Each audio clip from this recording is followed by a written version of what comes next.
Gaur hitz egingo dugu musika lenguaiari buruz. Musika lenguaiaren lehenengo bideoa. Klikatzen badugu hor, musika lenguaia, berriro musika lenguaian klikatzen baldin badugu, agertzen zaigu hau, bale? Eta klikatzen baldin badugu irudian, irekitzen zaigu hemen web orrialde bat, nik sortutakoa. 6 atal ditu, notak, erritmoa, luzapen ikurrak, eskalak, alterazioak eta tempo. Gaur, hitz egingo dugu notei buruz. Klikatzen baldin badugu hemen, hau irakurri, mesedez. Musika da arte bat, esan dudan bezala, eta nahasten ditu, bai soinuak, bai iraupenak. Gaur, soinuei buruz hitz egingo dugu. Lehenengo gauza, pentagrama. Pentagrama zer da pentagrama? Definitu behar dugu, apur bat zer den, 5 lerroak dira, eta 5 lerroen artean tarteak sortzen zaizkigu. Eta bertan, edo ondoan, bai goian, bai behan, nota irudiak, konpasak eta bar idazten dira. Musika idazteko soportea. Lerroak eta tarteak beti gora zenbatzen dira. Beraz, lehenengo lerroa izango da beheko lerroa. Hau izango da beheko lerroa. Eta lehenengoa. Eta hau izango da 5. lerroa.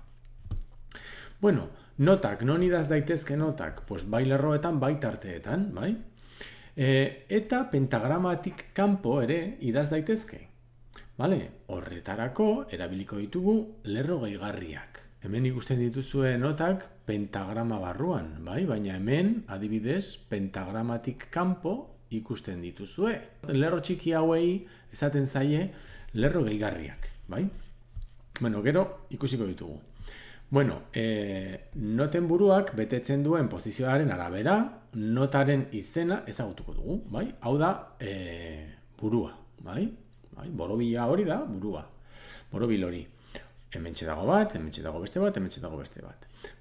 Kokapenaren arabera esaten digu zein nota den. Lehen esan dudan bezala pentagramak esaten du, edo adierazten digu 5 lerro eta penta grekotik dator eta esan nahi du 5. Penta, 5. Grama, lerro. Penta, 5, grama, lerro. 5 lerro. Sol ikurra edo sol giltza. Hau, pentagrama guztietan, ikurra edo giltza da aurkezten dugun lehenengo gauza. Esan daiteke hori dela giltza, musikan sartzeko.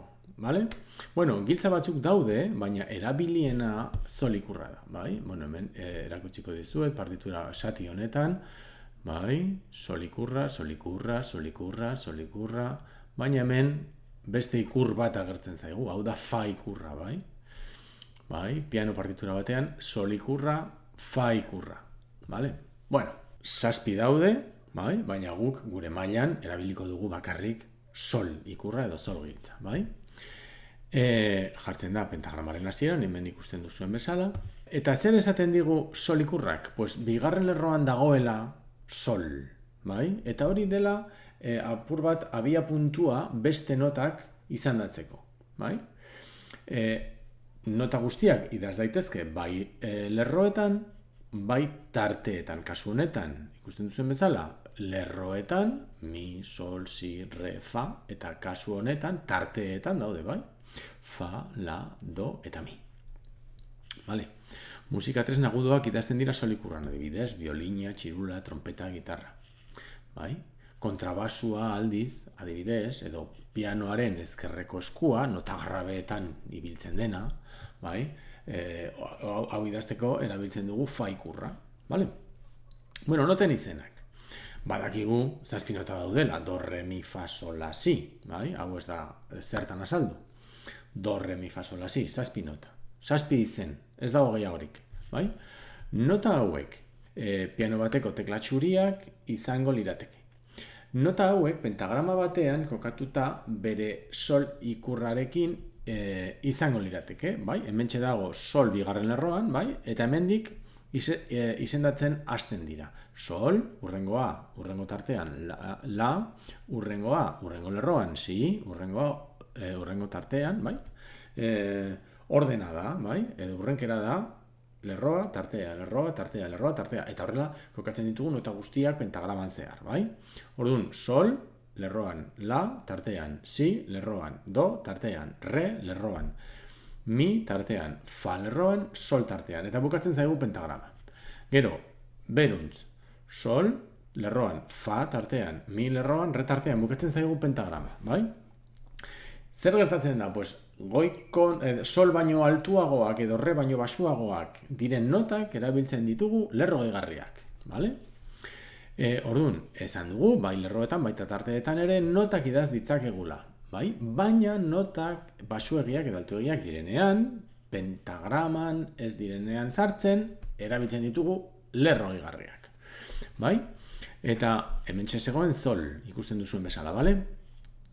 Eta urrengo lerroan idazten da la, bai? Tartean lerroan, baina lerro osoa ez dugu idazten.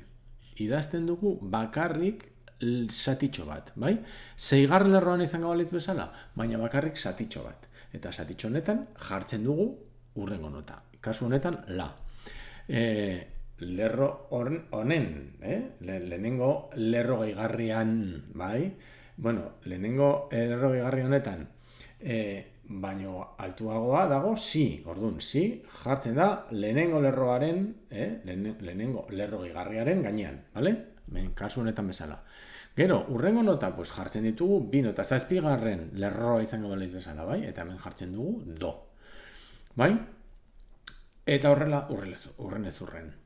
Beheko do lehenengo lerro gehigarrian idazten da, bai? Hementxe dago, bai? Lehenengo, hau da izango litzateke adibidez lerro 0, bai? Hau da lehenengo lerroa, hau izango litzateke lehenengo lerroa gehigarria betik, bai? Lerro 0. Eta hemen do, si, la, sol, fa. Hauek ez ditugu erabiltzen normalean, gure mailan, ezin daitezke lako jo, txirularekin, bai? Eta gutxi gora bera erabiltzen dugu onaino edo batzuetan, bai, erabiltzen dugu la hau, baina hau guztiak ere ez, bai? Horrexegatik igual arraroa egiten zaizue. Bueno, hemen bukatzen dut bideoa, notei buruzkoa, bale? Lehenengo musika lenguaiaren lehenengo bideoa, bai? Urrengo bideora arte.